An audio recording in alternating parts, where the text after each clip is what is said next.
Herkese merhaba arkadaşlar. Bugün BYD'nin iç mekanındaki zayıf noktalarını kontrol edeceğiz. Arkadaşlar videoya başlanmazdan önce kanala abone olmağı, like etmeyi ve kanaldaki videonu kaçırmamak için zil atmağı unutmayın. Arkadaşlar yıllar süren kullanımdan sonra küçük detallar, sorunlar dönüşebilir. Plastik paneller ses yapmaya başlayabilir.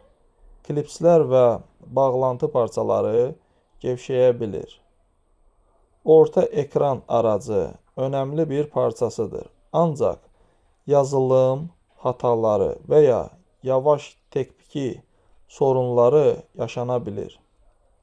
Düymələr, anahtarlar və qapı kolları hər gün kullandığı için zamanla aşına bilir. Koltuklar, dəri və ya sentetik malzəmələr və dikişlər də yıpranma göstərə bilir.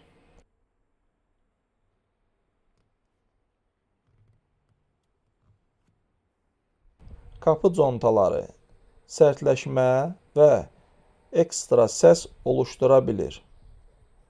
Bunlar küçük detallar gibi görünər, ancaq aracın komfortunu və kalitesini etkiler.